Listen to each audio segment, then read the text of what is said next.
ಬದಿಯಲ್ಲಿ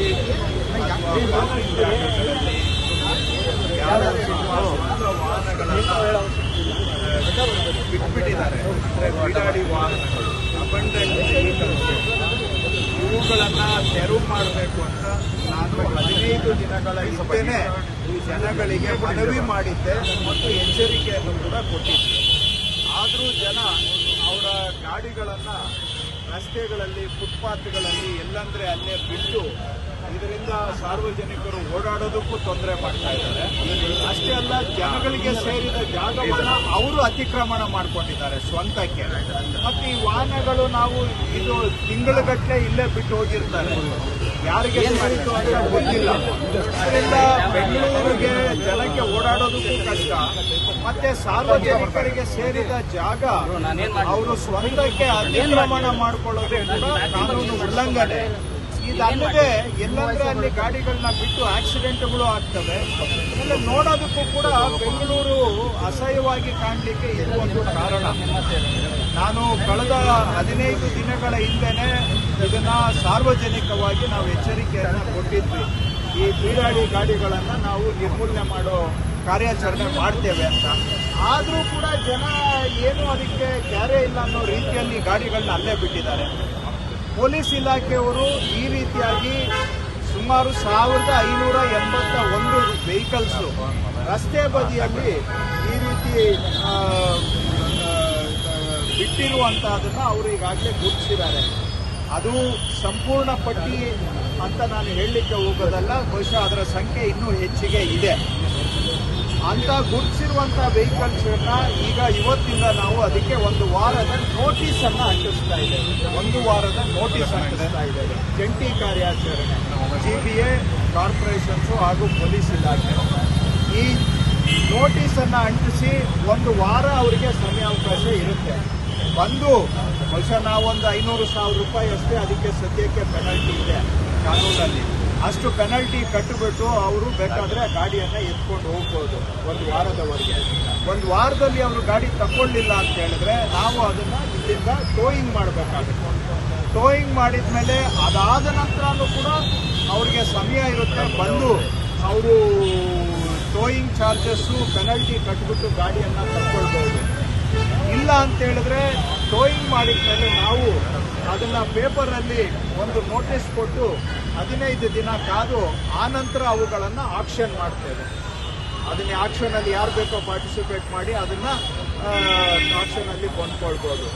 ಈ ರೀತಿಯಾದಂಥ ಒಂದು ಕಾರ್ಯಾಚರಣೆಯಿಂದ ಇವತ್ತು ಆರಂಭ ಮಾಡಿದ್ದೇವೆ.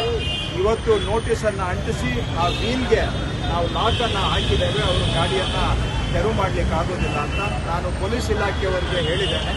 ಇದು ಪದೇ ಪದೇ ಇಲ್ಲಿಂದ ತೆಗೆದುಬಿಟ್ಟು ಹೋಗಿ ಇನ್ನೊಂದು ಕಡೆ ಹಾಕಿದರೆ ಅಂಥವುಗಳನ್ನ ಗುರುತಿಸಿ ಅವಕ್ಕೆ ಸ್ವಲ್ಪ ಸಿವಿಯರ್ ಪೆನಲ್ಟಿ ಹಾಕೋದಕ್ಕೂ ಕೂಡ ಒಂದು ದಾರಿಯನ್ನು ಹುಡುಕಬೇಕು ಅಂತ ಹೇಳಿದ್ದೇನೆ. ಯಾಕಂದರೆ ಭಾಳ ಸಲೀಸು ಇಲ್ಲಿ 1,000 ರೂಪಾಯಿ ಕಟ್ಬಿಟ್ಟು ತೊಗೊಂಡೋಗಿ ಇನ್ನೊಂದು ಜಾಗದಲ್ಲಿ ಬಿಟ್ಕೊಳ್ಳೋದು. ಸೊ ಯಾರು ರಿಪೀಟೆಡ್ ಅಫೆಂಡರ್ಸ್ ಇರ್ತಾರೆ ಅವರಿಗೆ ಸಿವಿಯರ್ ಪೆನಲ್ಟಿಯನ್ನು ಮಾಡಬೇಕು ಅನ್ನುವಂಥದ್ದು ಹೇಳಿದ್ದೇನೆ. ನಾನು ನಮ್ಮ ಹತ್ರ 1581 ಗಾಡಿಗಳ ಪಟ್ಟಿ ಇದೆ, ಬಟ್ ಇದೇ ಸಂಪೂರ್ಣ ಪಟ್ಟಿ ಅಂತ ನಾನು ಹೇಳ್ತಾ ಇಲ್ಲ. ಟ್ರಾಫಿಕ್ ಪೊಲೀಸ್ದು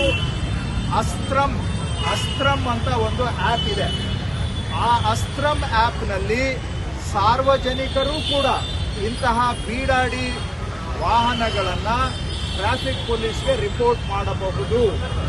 ಅಸ್ತ್ರಂ ಆ್ಯಪ್ ಮುಖಾಂತರ ನಿಮಗೆ ಬೀಡಾಡಿ ಗಾಡಿ ಯಾವುದಾದ್ರೂ ಇದ್ದರೆ ಅದನ್ನು ನೀವು ಸರ್ಕಾರದ ಗಮನಕ್ಕೆ ಟ್ರಾಫಿಕ್ ಪೊಲೀಸ್ನ ಅಸ್ತ್ರಂ ಆ್ಯಪ್ ಮುಖಾಂತರ ತಗೊಂಡು ಬಂದರೆ ಅಲ್ಲೂ ಕೂಡ ನಾವು ಇದೇ ಕಾರ್ಯಾಚರಣೆಯನ್ನು ಮಾಡ್ತೇವೆ.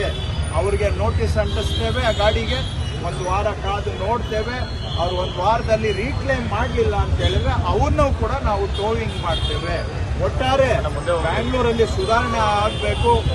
ರಸ್ತೆ ಬದಿಗಳಲ್ಲಿ ಎಲ್ಲಂದ್ರೆ ಅಲ್ಲಿ ಈ ಥರ ಗಾಡಿಗಳನ್ನು ಬಿಟ್ಬಿಟ್ಟು ಸಾರ್ವಜನಿಕ ಜಾಗ ಅತಿಕ್ರಮಣ ಮಾಡೋದಕ್ಕೆ ಕಡಿವಾಣ ಹಾಕಬೇಕು.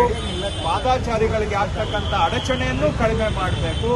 ಜನ ನೆಮ್ಮದಿಯಾಗಿ ಬದುಕೋದಕ್ಕೆ ಅನುಕೂಲ ಆಗಬೇಕು. ಮತ್ತೆ ಈ ಬೀಡಾಡಿ ಗಾಡಿಗಳು ಎಲ್ಲಂದ್ರೆ ಅಲ್ಲಿ ಒಳ್ಳೆ ಗುಜರಿ ತರ ಕಸದ ತರ ಬೆಂಗಳೂರಿನ ಒಂದು ವಾತಾವರಣವನ್ನ ಆರೋಗ್ಯವನ್ನ ಕೆಡಿಸುವಂತದಕ್ಕೆ ಕಡಿವಾಣ ಹಾಕಬೇಕು ಅನ್ನೋ ದೃಷ್ಟಿಯಿಂದ ಈ ಕಾರ್ಯಾಚರಣೆಯನ್ನ ನಾವು ಆರಂಭ ಮಾಡಿದ್ದೇವೆ. ಸಾರ್ವಜನಿಕರು ಕೂಡ ನಮಗೆ ಗಮನಕ್ಕೆ ಇಲ್ಲದೆ ಇರುವಂತಹ ಗಾಡಿಗಳನ್ನ ಅಸ್ತ್ರಂ ಆಪ್ ಮುಖಾಂತರ ನಮಗೆ ಗಮನಕ್ಕೆ ತಗೊಂಡು ಬರಬೇಕು ಅಂತ ಮನವಿ ಮಾಡ್ತೇನೆ. ಮುಂದೆ ಸಾರ್ವಜನಿಕರಲ್ಲಿ ಮನವಿ ಮಾಡ್ತೇನೆ, ದಯವಿಟ್ಟು ಈ ತರ ಗಾಡಿಗಳನ್ನ ಎಲ್ಲಂದ್ರೆ ಅಲ್ಲಿ ರೋಡಲ್ಲಿ ಫುಟ್ಪಾತ್ ಅಲ್ಲಿ ಬಿಡೋದು ದಯವಿಟ್ಟು ನೀವು ನಿಲ್ಲಿಸಬೇಕು. ಇದು ಹೇಗೇನು ಒಂದು ಕಠಿಣ ತೀರ್ಮಾನ. ಇದು ಯಾರಲ್ಲಿ ಬಿಟ್ಟಿದ್ದಾರೆ ಅವ್ರಿಗೆ ಬಹುಶಃ ಸಿಟ್ಟು ಬರ್ಬೋದು, ಆದ್ರೆ ನೀವು ಮನೆಯಲ್ಲಿ ಇಟ್ಕೊಳ್ಳಿ ನಿಮ್ಮ ಗಾಡಿಯನ್ನ, ಅಥವಾ ಎಲ್ಲಾದ್ರೂ ಸ್ವಂತ ಜಾಗದಲ್ಲಿ ಇಟ್ಕೊಳ್ಳಿ.